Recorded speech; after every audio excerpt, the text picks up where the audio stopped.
नमस्कार, news for nation देख रहे हैं आप। आपके साथ मैं हूं ऋचा शर्मा। बिहार में कोरोना वायरस बड़ी ही तेजी से बढ़ता नजर आ रहा है। इस आंकड़े में लगातार इजाफा ही हो रहा है। ऐसे में बिहार में विधानसभा चुनाव भी होने हैं, जिसको लेकर कई अटकलें भी लग रही है, क्योंकि कोरोना का संक्रमण है। ऐसे में चुनाव समय पर होंगे या फिर नहीं होंगे, अगर समय पर होंगे तो इसकी रूपरेखा क्या होगी, कई ऐसे सवाल लोगों के जहन में है। लेकिन इसी बीच एक बार फिर से अब पटना हाईकोर्ट में एक जनहित याचिका दायर की गई है। उसमें ये कहा गया है कि बिहार में जो विधानसभा चुनाव होने हैं उसे अक्टूबर में ना किया जाए, बल्कि फरवरी में, अगले साल फरवरी महीने में किया जाए। अधिवक्ता बद्री नारायण सिंह की ओर से दायर अर्जी में कहा गया है कि कोरोना संक्रमण से आम लोगों के साथ ही सरकार भी लड़ाई लड़ रही है।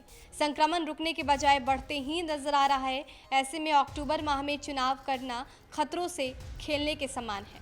अधिवक्ता ने याचिका में कहा है कि लोगों के समक्ष न सिर्फ जीवन की रक्षा का सवाल है, बल्कि रोजी रोटी और बेकारी की भी गंभीर समस्या बनी हुई है। ऐसी विकट परिस्थितियों में इस वर्ष अक्टूबर माह में विधानसभा को चुनाव कराना सही नहीं है। यहाँ चुनाव एक पर्व के समान है। कोरोना का प्रकोप लगातार बढ़ते ही जा रहा है। सरकारें और जनता इससे संघर्ष कर रही है।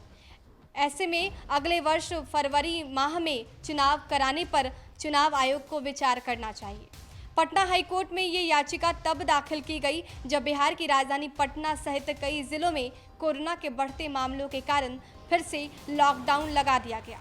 वहीं राज्य में कोरोना संक्रमितों की संख्या काफी तेजी से आगे बढ़ रही है।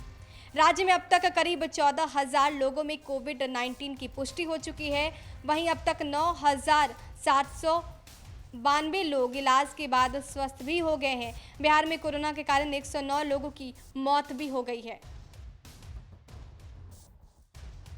बिहार में कोरोना का आंकड़ा लगातार तेजी से बढ़ रहा है। आंकड़े जो है गजब का विस्फोट कर रहे हैं। एक के बाद एक बड़े आंकड़े सामने आ रहे हैं और कहीं ना कहीं इसको लेकर अब सरकार भी अलर्ट पर है, क्योंकि इसको देखते हुए 11 ऐसे ज़िले हैं जहां पर लॉकडाउन लगा दिया गया और ये लॉकडाउन जो है अनलॉक 2 में लगाया गया।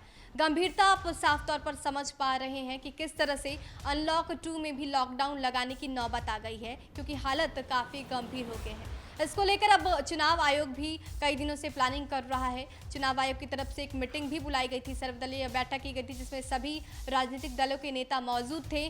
प्लानिंग की गई थी कि आखिर चुनाव की रूपरेखा क्या होगी, किस तरह से चुनाव होंगे। इसी बीच खबरें ऐसी भी आ रही थी कि जो भी कंटेनमेंट जोन बनाए गए हैं पटना में या फिर बिहार के अन्य जिलों में, वहां तक ईवीएम सीधे उनके दरवाजे तक पहुंचेगा। हालांकि खबर की पुष्टि नहीं हुई है, लेकिन ऐसी खबरें सामने आ रही है। इसी बीच एक और खबर सामने आई थी कि अब पोस्टल बैलेट का प्रयोग किया जाएगा। बिहार पहला राज्य होगा जहां पर चुनाव के दौरान पोस्टल बैलेट का प्रयोग किया जाएगा। तो ये कई चीजें सामने आ रही है, लेकिन अब तक ये स्पष्ट नहीं हो पाया है कि आखिर चुनाव की रूपरेखा क्या होगी। इसी बीच अब हाईकोर्ट में ये याचिका दायर की गई है, तो अब ये कयास लगाए जा रहे हैं कि हो सकता है कि चुनाव टाल दिया जाए, लेकिन कोई अभी तक स्पष्ट खबर इसको लेकर सामने नहीं आई है। देश और दुनिया के तमाम अपडेट्स के लिए हमारे साथ बने रहिए और देखते रहिए न्यूज़ फॉर नेशन। नमस्कार।